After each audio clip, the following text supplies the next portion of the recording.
Warning, the following video has flashing lights and also includes content that may be deemed inappropriate for some viewers. Viewer discretion is advised.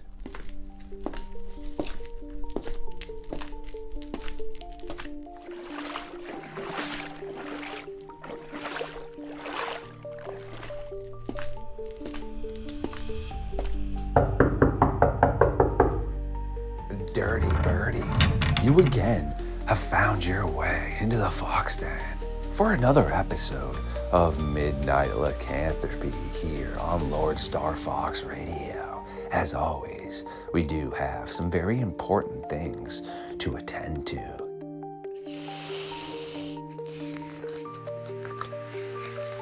Well, that was absolutely delicious. I do appreciate you allowing me to replenish myself, recharge, and get ready to rumble as always. Without further ado, it is time for Kelly and myself to take a walk into the madness.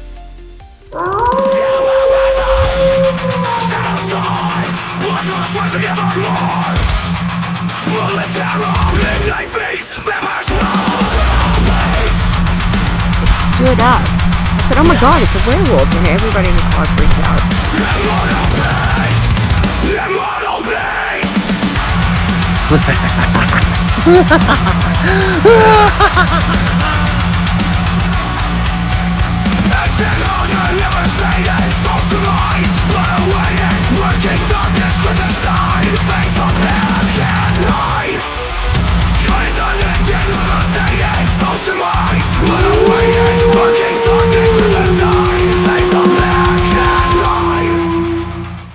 My creatures of the night, yes, I see again. You have decided to tune in to another episode of Midnight Lycanthropy here on Star Fox Radio.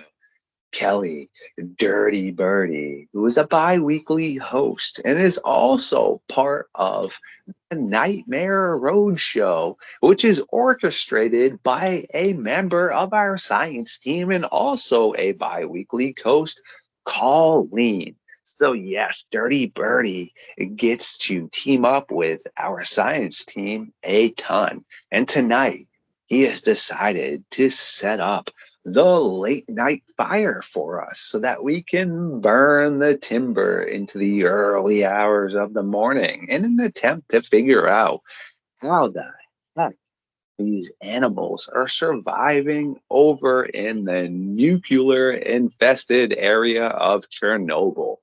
Dirty, man, how the heck you doing, bro? I'm doing all right. I just got back from the farm at Colleen's and had some breakfast. We talked a little bit about Bigfoot and how to get a security system up and running so she can film her goats playing out in the yard. Great stuff, man. How'd that go? Just like anything else, there's a few problems with the camera, but I think we're starting to figure it out, and we'll go from there. Trial and error. Well, if I can help you out and anyway with the technological stuff, just let me know. I mean, that is something that I pretty much grew up on with my endeavors that I do pursue myself. Technology is something that, kind of goes hand in hand. Ironically, though, even though I'm a big advocate of peace and earth and all of this stuff, yes, I am a product of my environment. All right, meaning yes, being part of the millennials or whatever these people would like to call us, Gen Z, I don't even know anymore. Okay, we have technology that is presented to us. Kind of ironic, because for someone such as myself, that if I could pick a way to really live, I do believe the indigenous cultures had their head on really well. But then ironically enough, all the things I do to become successful with like my podcast and things all take technology. So it's kind of like an oxymoron. Yeah, you want to live the simple life, but you're like, yeah, I gotta mail this letter, or you're like, I'm not driving 10 miles to the post office or whatever. And you're just like, or I could shoot an email. Yes, exactly, man. Without technology, I wouldn't be able to have great guests such as yourself and also be able to create content. So, like I said, it's a catch 22, but I do purposely make sure to spend as much time on other endeavors, meaning I usually don't even have my phone on till nighttime. I get up around 2 or 3. I check my phone, make sure everything is going good. I might have a video I've been trying to finish from last night, so I'll save it real quick, get it loaded up to Google Drive, make sure no one directly needs me. Then I put my phone on airplane mode, chill with my squirrel, do some rehab, clean up my apartment, and then I will charge my phone as I do some foam rolling and shower and cook up my dinner for the night. And around 8 o'clock is usually when I turn the good old iPhone back on and just try to link up with everybody. Yeah, I mean, I usually get up around, I don't know, 6, 7 a.m. That's disgusting. And I turn the do not disturb off and just like make sure nothing explosive happened overnight. And I'm like, okay, good.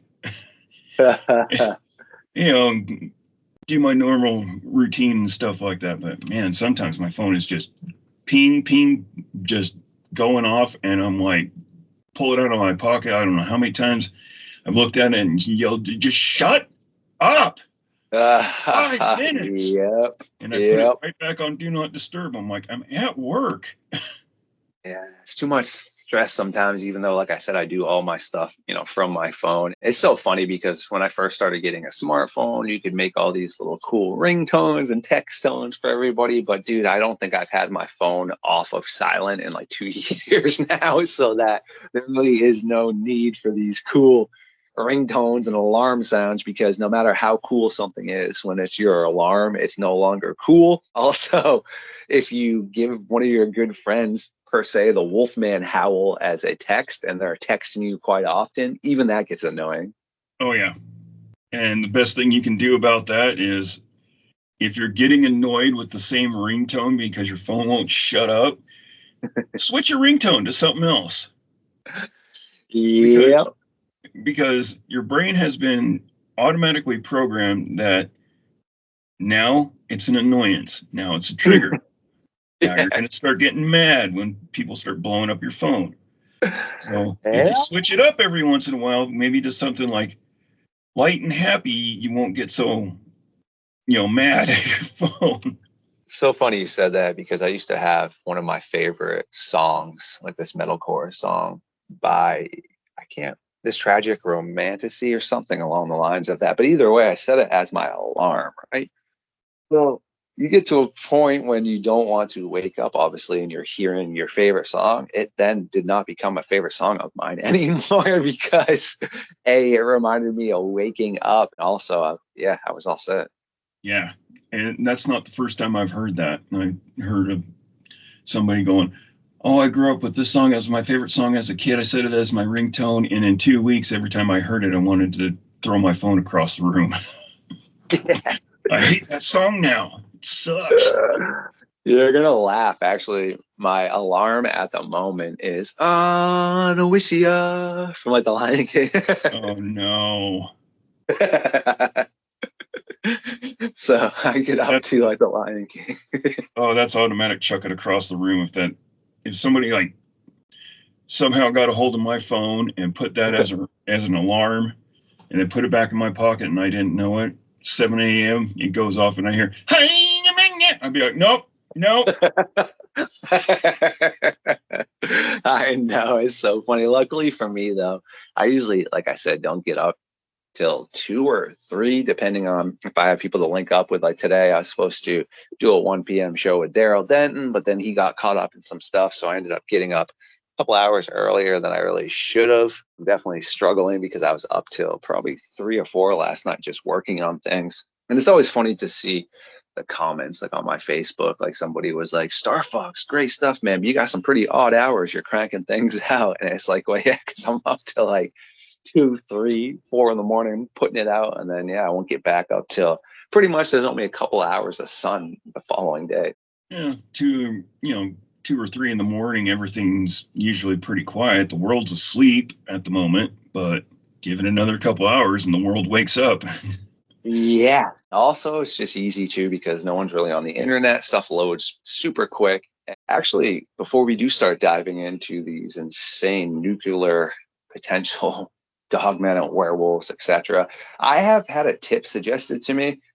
Don't really know necessarily. Knock on wood, my YouTube is doing really well from people such as yourself and others linking up with me and sharing it around. Suggestions and improvements are always something that anyone should look at. And someone did say that when we upload videos, so whether it's you, Colleen, myself, or anybody, we should put it as unlisted for 24 hours because that means anyone with the link can actually still see it. But then the algorithm actually is doing a lot of the work, looking at all the tags, looking at what the video's about. And then when you do make it public, it's had 24 hours or even longer potentially to marinate in the algorithm. I have yet to try it myself, but I have heard numerous successful YouTubers suggest that. Oh, that's interesting. Did not know that. Wonder why that is. Algorithm's a hard thing to figure out, my friend, but I am always an advocate of people that are more successful or knowledgeable on the topic. And when I see somebody with 75,000 subs, 100,000 subs, 35,000 subs, I barely have 1,800. Obviously, they're doing something that has gotten them to the level at where they want to be. It only makes sense just to listen to them and see what they have to say. At the end of the day, oh, okay, so you unlist a video for a day and a half and then see how it flows. If you don't notice any differences, who cares? Just post it live when it comes up. But if not, then, well, there's an improvement, you know? Mm-hmm. Yeah, sometimes they're just little tricks.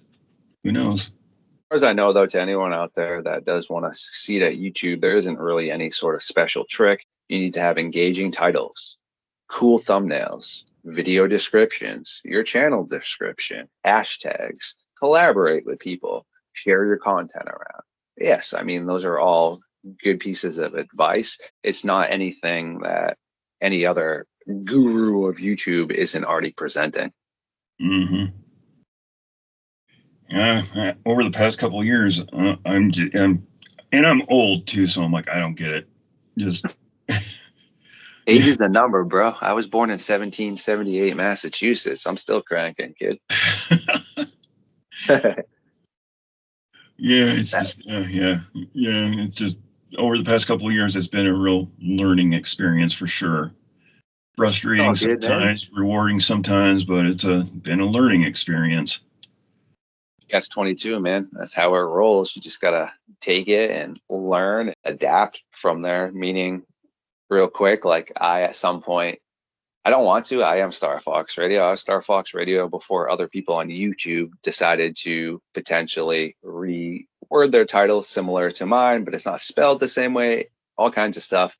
At the end of the day, man, I'm not gonna do anything with it because I can't appeal to YouTube because they spelled it differently than I did. Also, until somebody lawyers up, spends all kinds of money, and you're sitting down in a legal system to figure out who had the title first, not worth it. So if I change my name, it takes about a month for it to get back up into the algorithm to be searched. The thing is, there's no point to that because then I'm kind of setting myself behind. Once I get monetized, if I have to look at, maybe making my name a little bit more fancy, I will then. I don't feel like it's something that I need to put too much effort into at the moment.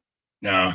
When stuff like that happens, people are complaining, like, we should do this and do that. I'm just like, just let it go. Mm-hmm. It's like not worth it, man. This ain't a fish you want to catch. Just let it go. Let them do whatever they want. A lot of people don't realize, man, unless you have a lawyer, dude, I could start a channel up on YouTube tomorrow and call it Nightmare Roadshow if I wanted to. Until you or somebody else then got your lawyer, figured out that you had it before I did. Then we sit down in this court system, huge battle that goes on for quite a long time. People don't realize that. I mean, it's no different than movie titles when some people take like spins off on that. So it's one of those things until you're able to sit down, like I said, and spend a ton of money on lawyers and such. It's just not really worth it.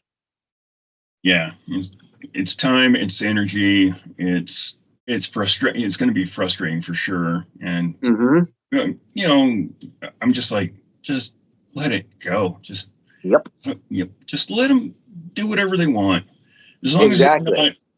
as long as they're not totally ripping No, your content's way video. different, man. They just have the name, but one channel is doing some like strange stuff where it looks like it's over in an Asian-based culture. I don't understand what's going on, but it has nothing to do with what I'm doing. And then the other channel is just like a video game type like channel and such. So yeah, again, it has nothing to do with like what I present. Yeah, well, it would be the only time I would do anything is that if someone made a channel, StarFox Radio Mm-hmm. or Midnight Lycanthropy, and ripped your video and then posted it on their channel, Yes. Then you gotta then complain. you can do something. Other than Yep. that, Forget it.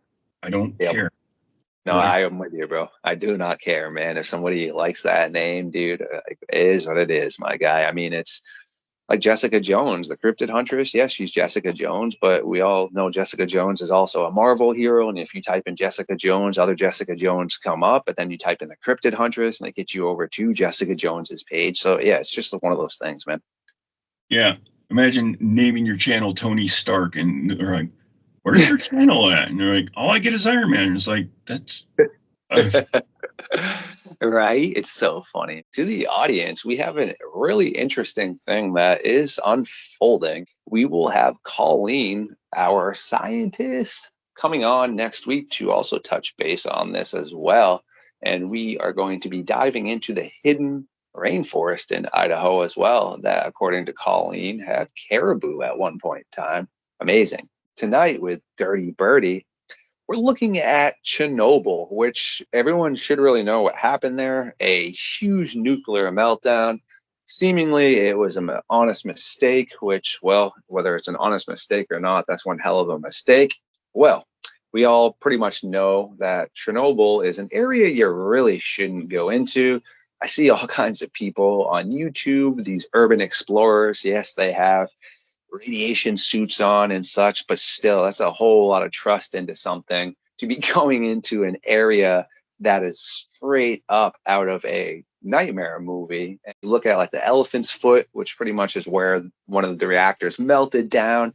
It's insanity. People shouldn't really be there. Who knows? Just because we go in there and it says, the readings are fine. Well, what happens 20, 30 years down the road? I mean, did we seep in all this potential radiation? Recently, Jeremy Wade, who's an awesome biologist, he has that show River Monsters and all kinds of awesome fishing and examples of what he does. Well, he was over there recently and caught a large Wells catfish, but it was definitely undersized for its age, had an extremely high level of radiation inside of it. Well, yeah, of course, it was living in the pools that are used to cool down the nuclear reactors, but it seemingly was still kicking around. He said it was definitely a little bit underweight for the age limit it should have been.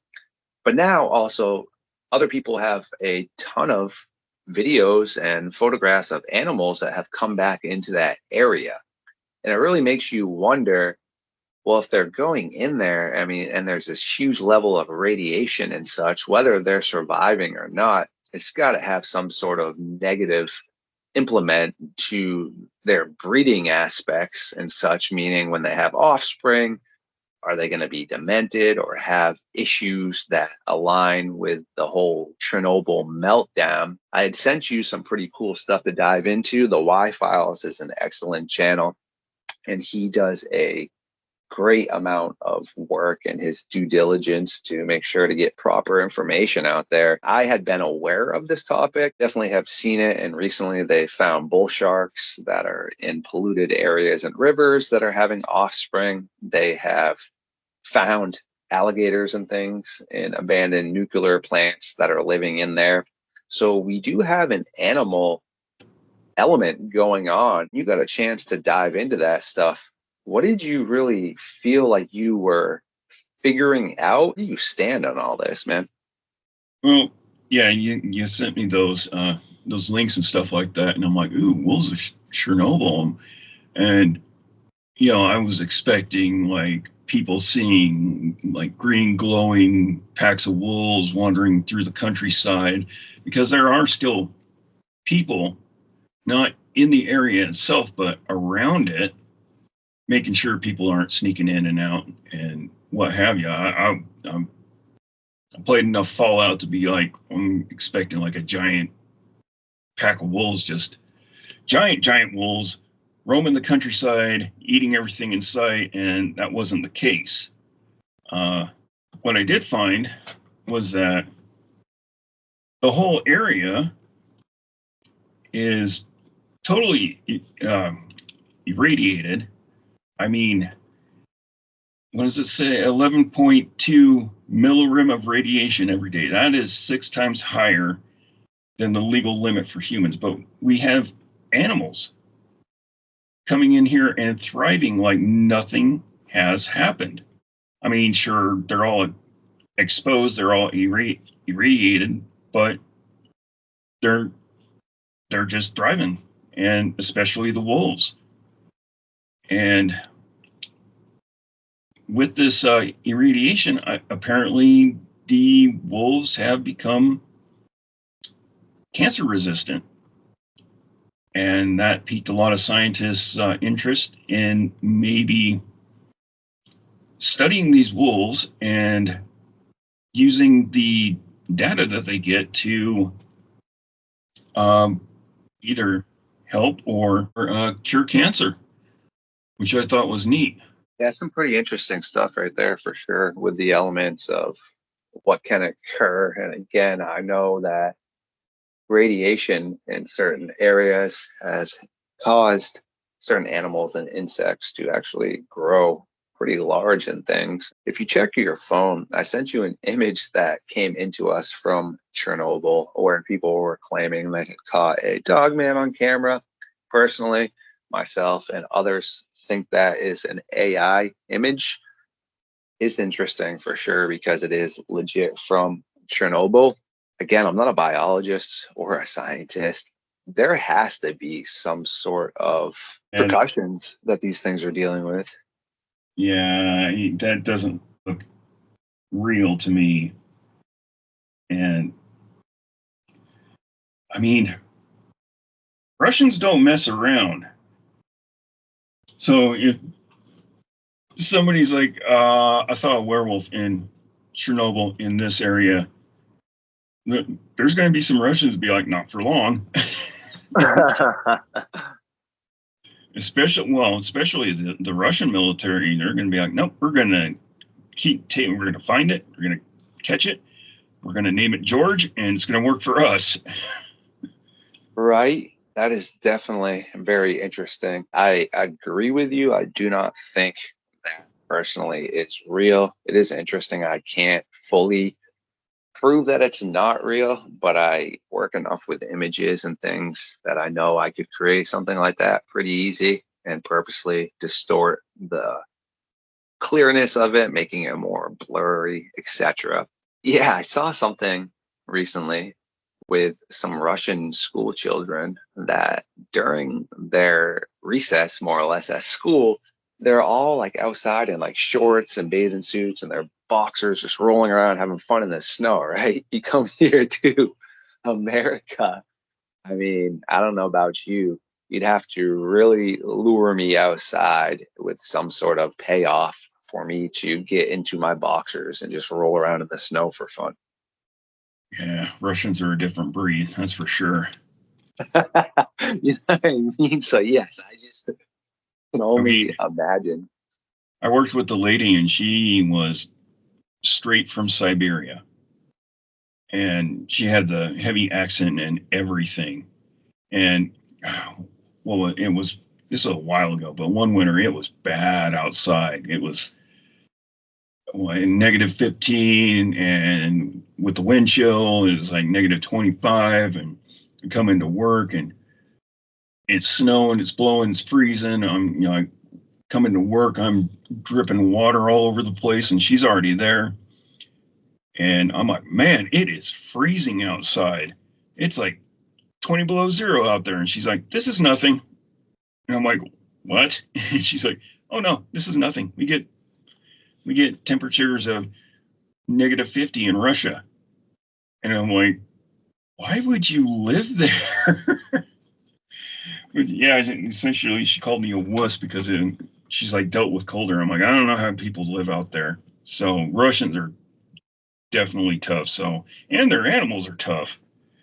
Insane with everything. It is pretty gnarly for sure. And there's just a lot of interesting aspects over there that science needs to look into a little bit more. There has to be some sort of mutations occurring. Do I think it's just going to change wolves and people into werewolves? No, I do not. Do I think that you could get some pretty gnarly, demented, disfigured looking animals potentially that could really look like something that isn't supposed to exist? Yes, I do. Yeah, give it. How long ago was this? Almost 30 years ago? Yeah, 30 years ago. Yeah, give it another 20 years and see what happens. Probably nothing, but yeah, eventually it's going to seep into their DNA, and I don't think we're going to get giant mutant dogmen running around Chernobyl. I was going to say super aggressive moose, but moose are super aggressive anyway. But yeah, yeah.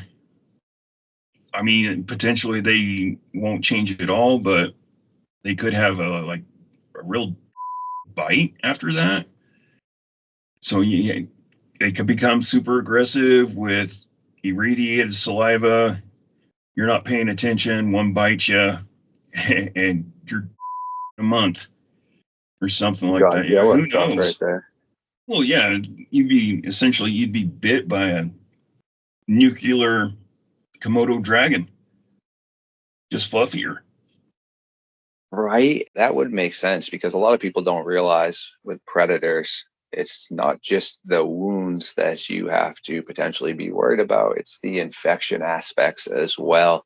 Meaning, even a human bite, if you are to have been bit by a person, you can get some nasty stuff as well. And same thing with predators that aren't brushing their teeth or are consuming deceased carcasses or rotting things, or aquatic predators that never have their mouth open. They're not cleaning their mouth. I mean, a lot of people don't realize with sharks, it's not necessarily the initial attack.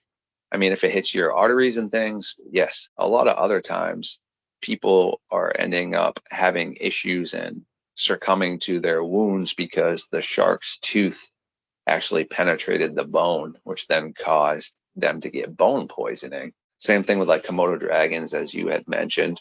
They eat meat. They're a predator. They have this, as far as I know, they don't think it's quote unquote venom, but they do believe with all the bacteria and buildup of E. coli and everything else that yes, it's like a venomous bite, meaning once it hits you, you're now infected with E. coli and things, which is obviously going to deter your body from being able to successfully do what it is that they're supposed to be doing.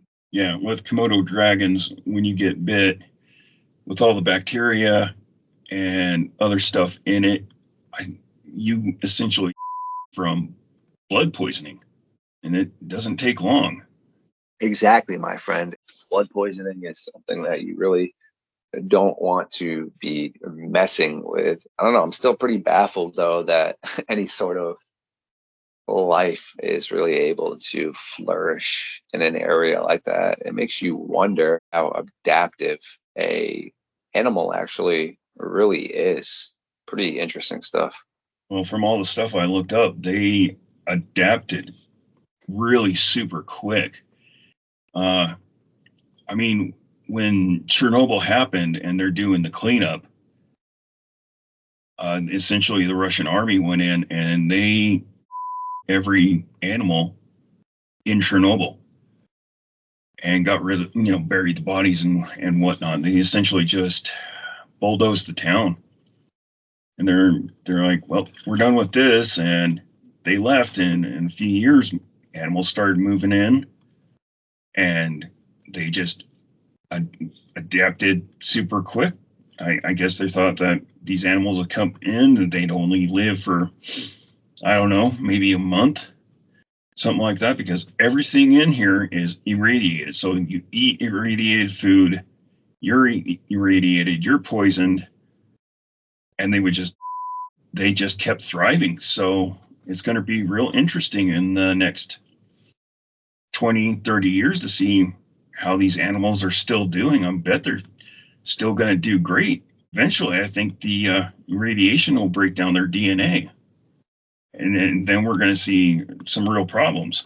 Seem to be the logical extent of what's going to occur. I don't know if you've ever had a chance yourself or anyone else to see Chernobyl. Creepy stuff. I mean, you still have classrooms and apartments where notebooks and things are legit still sitting there. Kids play toys.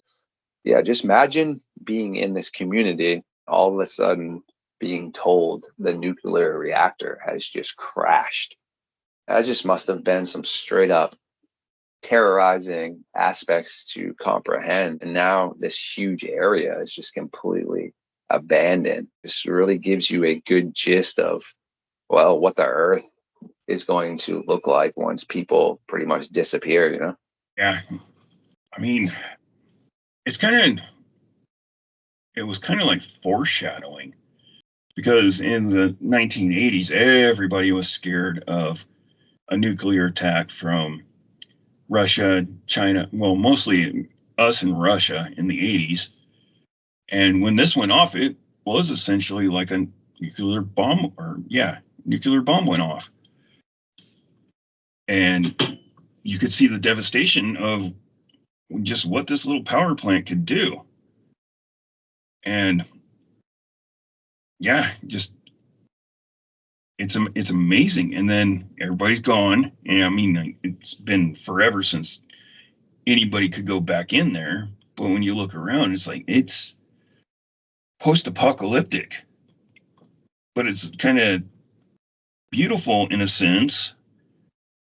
But it also makes you think, well, dang, this could have happened.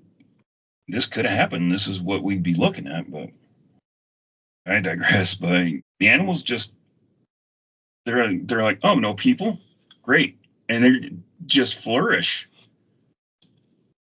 So funny how that works, huh? You remove the top.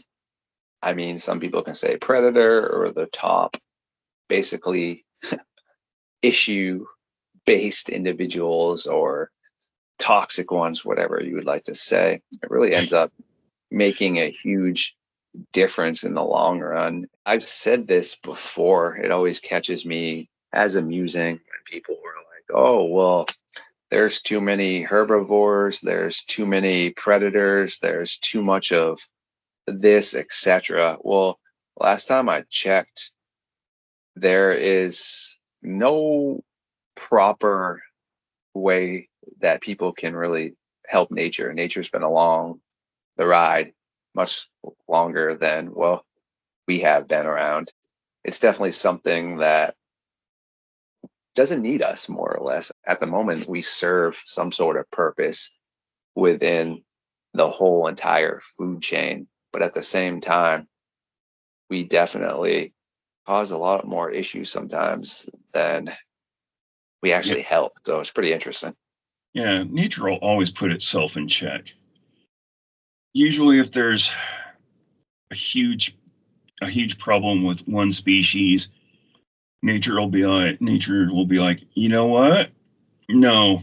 I'm gonna invent this poisonous gopher, and then you predators are gonna eat it, and you'll out, and so will the gopher, and then everything went back to zero. I mean, even in Yellowstone, when they had all the wolves out there, the wolves could actually change the way a river run. If I read that right, like if you had a river coming down from the south and it banked east, if you had a pack of wolves in one area and they're prey in that area, the prey would actually jump the river and go to the other side, causing divots into the water stream, and it would divert it to run northwest, which is fascinating. That is really interesting right there. There's just so much that goes into play with potential animal behaviorisms, how they can adapt. It's just absolutely mind-boggling, which is a big reason why I thought it would be interesting to try to get some of this out to the public about how there are successful animals that are breeding in these areas and really having no issues with accomplishing what they needs to. Nature is one of those things that it always fills the niche, meaning if you have one predator that's removed, it usually always has something else very similar in the line, meaning we'll say, for an example, you have the great white. Well, you also have tiger sharks, hammerheads, all these other sharks that might not be as fully dominant as the white shark, but they're all filling a certain niche within nature as to where they really fit in. Absolutely, completely mind-boggling, man. That's for sure. Yeah, nature will always fill a gap. If there's a problem, it'll figure it out. And Yes. And sometimes it's fast. Yes, very much so, my friend. I just encourage, like I said, everyone out there just to try and understand how something can adapt, but also at the same time, really make sure to just understand that animals are smart and they will adapt. They've been adapting for millions of years and they will continue to adapt. And also, when people have things that are occurring or cause stresses on the environment and such, well, it also then forces animals to also adapt, meaning like with these bull sharks and things that are breeding in toxic rivers because obviously they seemingly thought it was a safer area for their offspring. I can tell you right now, toxic sludge bull sharks probably isn't going to be a good outcome. Toxic sludge bull shark sounds like a metal band, but yeah. Right, though, just the thought of that, you're going to potentially have something that's more aggressive, and with coyotes being more bred into domesticated dogs and living in suburban areas, they have pretty much lost their fear of people to an extent because it changed the aspects of their DNA. Meaning, yes, if full-fledged coyotes, it might have been bred into them from out the past to stay away from people, but now when you're breeding with a domesticated dog that is, well, in the situation of being around people and you have that offspring, even though that offspring is out in the wilderness and now has a lesser fear of people because its previous gene generation was domesticated. Mm-hmm. Well, is there anything else Mr. Dirty Birdie would like to touch base on tonight before we let you get back to things that you need to attend to? No, I am pretty much. No, I don't think so. Excellent. We always do have great conversations, so I do look forward to linking up with you again here in a few weeks, and I will definitely find some more interesting stuff for you to dig up on and see if we can't get some clarity as to what's occurring. Quick little, it's not off topic because we're talking about Dogman and things, but Tubi, if you have never seen The Wolf of Snow Hollow, I suggest you check it out. It's not your traditional werewolf movie. It's got an interesting spin on it. It is pretty well done. I have really nothing to complain too much about it. I'll have to definitely check it out. Yes, they just put that up there, and I have another two that I highly suggest you check out as well. One is called Direwolf, and it is a B flick done by Sci-Fi, but done really well, meaning the acting is actually decent. The special effects are totally amazing. Whole bunch of gore. The actual Dogman itself looks pretty good, and they touch base on a real case, more or less, of a little kid that claimed he was feeding this dog thing in the bushes, and his mom was wondering why he always kept bringing out food, etc. And they do a scene about that in there, which is pretty cool. And then also you have Operation Blood Hunt that they just put on Tubi. It's got Quentin Rampage Jackson So, I mean, he is one of the more higher up actors in it. He's not necessarily the best actor, but the elements, the environment is absolutely awesome. The werewolves in that look some of the best I have ever seen. There is no sort of CGI at all. It is costumes and animatronics, and that is on Tubi as well right now. So I do encourage anyone, if you have some time, to check those out. Those are really well done. So Nice. yeah, I'm a nerd for the creature features, man. Especially if it's things that, well, fall into the line of like werewolves, vampires, all of that. Every once in a while, you find a decent one. The majority of them are not good on Tubi, unfortunately, because a lot of stuff on there, I don't even know where people decided to come up with it. Like recently, there is a new Mickey Mouse one where this unaliver is in a Mickey Mouse mask, and it's just too much. Every once in a while, you can definitely find some decent B flicks that are a little bit above that, actually have some good quality, and I put them up in the background while I'm working on things because, yeah, I always did like those sci-fi type movies when I was younger. Oh boy, yeah. Grew up on. Well, I didn't grow up on them. My sister did. 80s horror movies. She loved Yeah, them. I got to tell you. I got to tell you a story about that sometime. Just, ugh. Eh, anyway. that's so awesome, man. Well, speaking about some of the old school movies, I personally, The Howling is definitely in my top 10. It is not very high in my top 10, though. I actually liked The Howling 2, Your Sister's a Werewolf, and also The Howling 5, The Rebirth, the best out of those series. Again, I believe those are up on Tubi, so if you haven't had a chance to check those out, you really should. And the Howling 2 soundtrack is absolutely epic. It's got a song by Steve Babel called Howling. It's just so cool. Oh, I'm gonna have to look that up. Yes, I can actually send you that song as well because there's a really great remastered version that I believe you will like. And actually, when I first started creating content, I still have it somewhere. I made a werewolf video that lined up with that from all these crazy movies in the past. A part in the song where he keeps on saying howling, like I had to cut out over and over again to like this wolf like howling. It was pretty cool, but it was way in the beginning as to what I was doing. I just have it saved somewhere on a thumb drive. Nice. I'm looking it up right now. Yeah, hell yeah, man.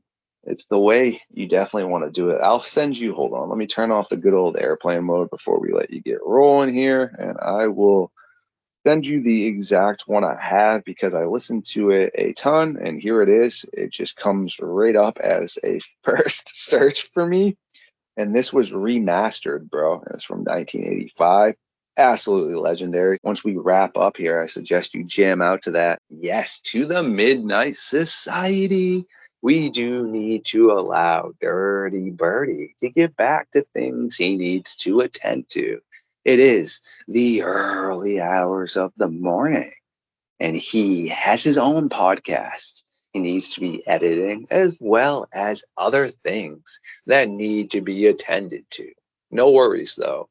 Kelly's links will be up in the description of the video as always. So that way you can check out what he's cranking out with Colleen over on their podcast, or you can look at the previous playlist with Kelly and myself, or be on the watch out for our new content. But until next time, stay safe out there, be good people, and remember there are things that go bump in the night that are much worse than anything we could ever conjure in our dreams. Thanks for hanging out with us tonight, man. Thanks for hanging out with me.